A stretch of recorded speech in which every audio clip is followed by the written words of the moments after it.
Le management en univers incertain. Il nous faut développer la culture du temps réel. Les dirigeants et les cadres perçoivent l'ampleur du changement, notamment l'enchaînement des événements mondialisés qui interviennent en temps réel à la vitesse des télécommunications par satellite. Le but de cette séquence est de développer les compétences managériales permettant de diriger avec succès en univers incertain et améliorer la compétitivité de l'entreprise à la hauteur des enjeux économiques, sociétaux, sociaux et environnementaux. Il nous faut commencer par comprendre les différentes perceptions du temps. Il existe plusieurs perceptions du temps. Le temps sacré des cathédrales qui s'écoule comme un continuum sans début, ni milieu, ni fin, qui nous transporte dans l'éternité. La perception des hommes dans les cathédrales, dans les églises et dans les abbayes est immuable depuis des siècles et pour des siècles et des siècles. Le temps profane de l'histoire, à l'image du sphinx et des pyramides, tel qu'il est commenté par André Malraux, l'homme a peur du temps et le temps a peur des pyramides. Le temps universel de référence pour tous qui traduit les décalages horaires. Le temps réel à la vitesse des télécommunications, sans début, ni milieu, ni fin, dans lequel les traces effacent les traces en créant un avenir circulaire. La capacité à intégrer les exigences du monde qui fonctionne en temps réel n'est pas identique pour tous. Comme tous les événements de l'univers humain, cette capacité se distribue selon une courbe de Gauss. Les premiers de la classe réagissent avec leurs moyens de communication en temps réel. Une majorité positive tente de s'adapter inconsciemment au rythme du temps réel. Une majorité négative reste immobile sur la base des adages dépassés du type « laissons faire le temps ». Une minorité totalement dépassée par le rythme des événements qui se produisent en temps réel est incapable de s'adapter au monde qui change. D'où une multitude de suicides sur le lieu de travail et la nécessité d'organiser la solidarité dans les entreprises. Il nous faut comprendre et adapter les compétences managériales en conséquence, notamment la nécessité de faire référence aux réflexes stratégiques des premiers de la classe qui ont valeur d'exemple.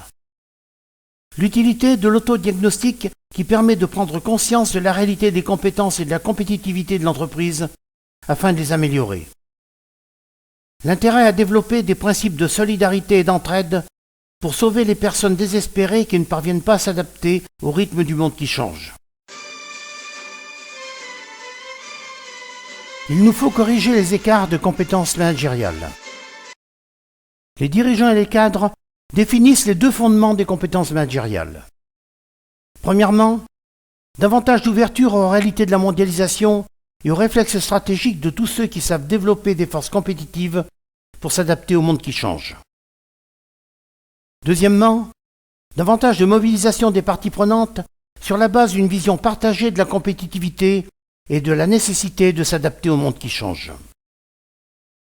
Il nous faut créer une dynamique de la compétitivité. La dynamique des compétences et de la compétitivité structure la matrice d'évaluation qui met en évidence 4 cadrans significatifs.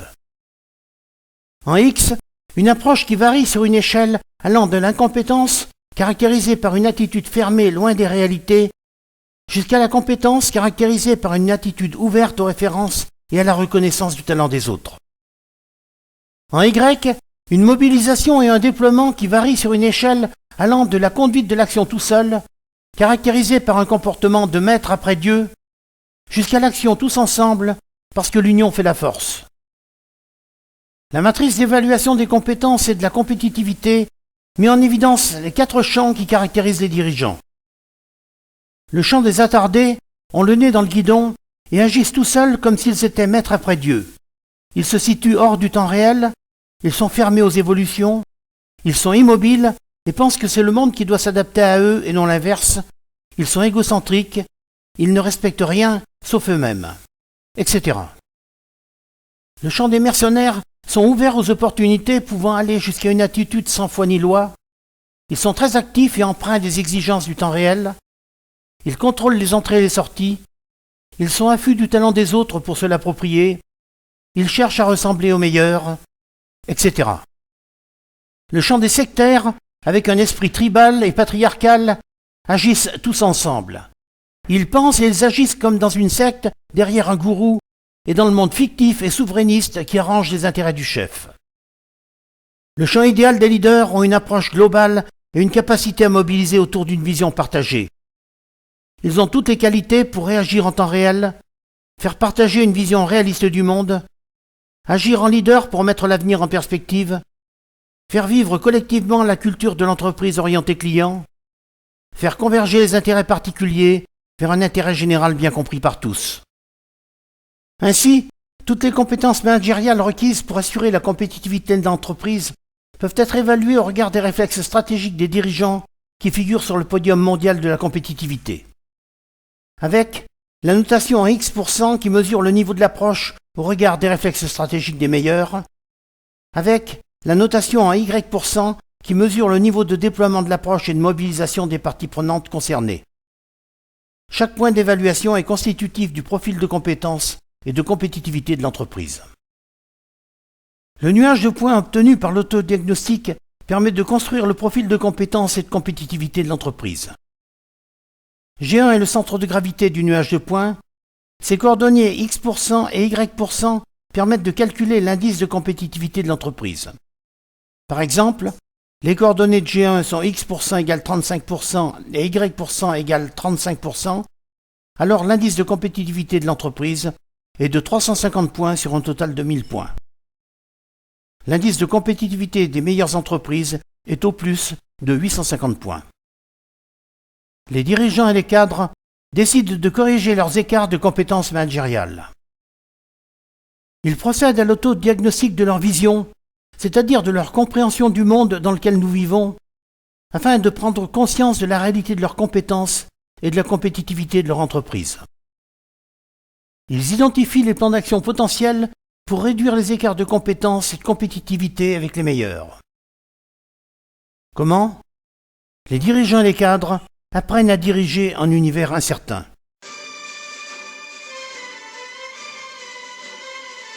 Il nous faut apprendre à diriger en univers incertain. Pour apprendre à diriger en avenir incertain, il nous faut commencer par comprendre la dynamique de la formation de l'avenir. La pression des événements modifie l'avenir en fonction de leur fréquence. Dans le temps sacré, peu d'événements modifient l'avenir. Dans le temps profane historique, la fréquence des événements est à l'échelle des grandes périodes de l'histoire. Dans le temps homogène pour tous, les événements sont prévisibles et planifiables selon une convention internationale qui fixe l'heure de référence. Dans le temps réel, les événements se succèdent, les événements effacent les traces effacent les traces. Chaque événement provoque une réaction R, une projection de l'action P, une réalisation R, une évaluation et une validation V. Le cycle RPRV est stimulé par chaque nouvel événement qui survient. L'avenir se forme avec le cycle de l'action RPRV qui se répète à chaque événement. En temps réel, les événements se produisent à la vitesse des télécommunications. Les événements effacent les traces effacent les traces. L'avenir se façonne à chaque événement de façon circulaire. L'avenir est incertain. D'où la nécessité de développer des compétences pour diriger en univers incertain. Diriger en univers incertain, c'est manager les projets de produits et de services de façon cohérente avec les exigences concurrentielles qui émergent du bout du monde en temps réel. Les dirigeants et les cadres, notamment les chefs de projet, découpent les projets en phases, validés par des jalons qui permettent de stabiliser le projet sur ses acquis. Les dirigeants et les cadres mettent en place des dispositifs de veille et d'intelligence économique, leur permettant d'intégrer en temps réel les événements susceptibles de modifier la stratégie, la conception, la communication et le déploiement du produit ou du service. Diriger en univers incertain, c'est réduire les risques, les menaces et les incertitudes de l'avenir. Les dirigeants et les cadres adoptent une pensée globale permettant de démêler la complexité des situations. Diriger en univers incertain, c'est réduire les risques, les menaces et les incertitudes de l'avenir. Les dirigeants et les cadres appliquent la méthode de Peter F. Drucker des années 1970 et de McKinsey, qui consiste à diriger en conjuguant simultanément les 3 tâches fondamentales du management. Premièrement, rendre l'existant efficace. Deuxièmement, découvrir et réaliser les opportunités. Troisièmement, mettre l'avenir en perspective. Les dirigeants déclinent cette approche pour la rendre tangible au cœur de l'organisation. Ils structurent l'offre de produits et de services en 3 volets. Premièrement, rendre l'offre de produits et de services existants de plus de 3 ans efficace pour l'adapter à l'évolution des technologies, des habitudes de consommation et des marchés.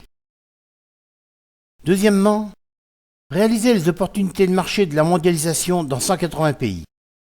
Les opportunités des évolutions sociétales, telles que la féminisation, le vieillissement, la croissance de la population mondiale, l'évolution des pouvoirs d'achat et le nombre croissant de riches dans le monde. Les opportunités techniques des marchés du futur. Troisièmement, préparer l'offre de l'avenir en innovant sur le fond et sur la forme, dans tous les domaines matériels, immatériels, rationnels et irrationnels qui forment la satisfaction des clients et en assurant les résultats dans l'avenir avec une maîtrise méthodique des risques. D'où une offre de produits et services en 3 volets. Ces principes de management en univers incertain structurent la deuxième dimension de la matrice de réflexion stratégique.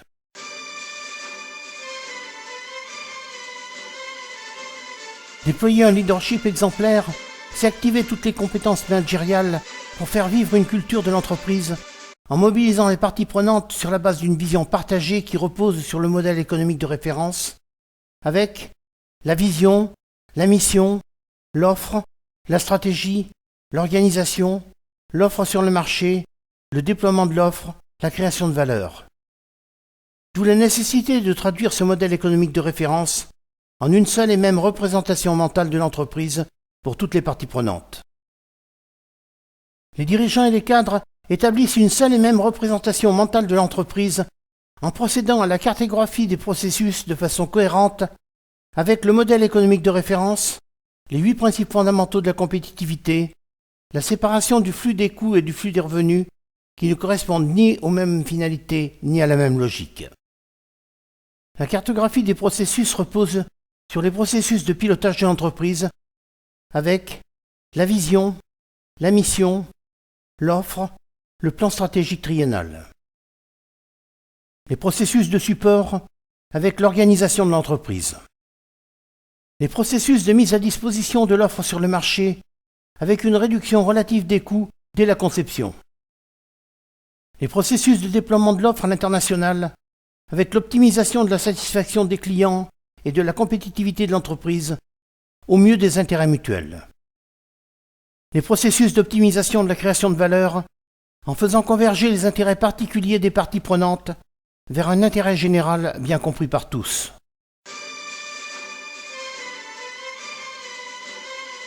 Il nous faut avoir la volonté de conduire le changement sur le fond et sur la forme à la hauteur des enjeux. La stratégie de conduite du changement se définit par rapport à la loi des 7 R. La stratégie peut être rien, qui consiste à ne rien changer et à laisser en l'état. La conduite du changement par réglage, qui consiste à porter des modifications mineures. La conduite du changement par réforme, qui consiste à modifier la forme sans changer le fond. La conduite du changement par rénovation, qui consiste à modifier un peu la forme et un peu le fond. La conduite du changement par refondation, qui consiste à modifier le fond et accessoirement la forme. La conduite du changement par rupture, qui consiste à changer radicalement le fond et la forme.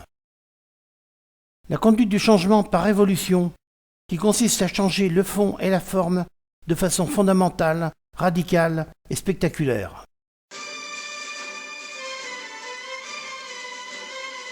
Il nous faut déployer les leviers de la compétitivité. Les dirigeants et les cadres compétents procèdent à l'autodiagnostic des compétences managériales et de la compétitivité de l'entreprise, résultant de l'impact de la culture du temps réel. Ils établissent l'indice de compétitivité, ils identifient les plans d'action potentiels. Il nous faut optimiser la création de valeur pour les parties prenantes. Les dirigeants et les cadres compétents procèdent à l'autodiagnostic des compétences managériales et de la compétitivité de l'entreprise, résultant des exigences de management en univers incertain. Ils établissent l'indice de compétitivité. Ils identifient les plans d'action potentiels. Il nous faut structurer la réflexion stratégique à un horizon de 3 ans. Les dirigeants et les cadres compétents structurent la réflexion stratégique en intégrant les principes fondamentaux de management en univers incertain.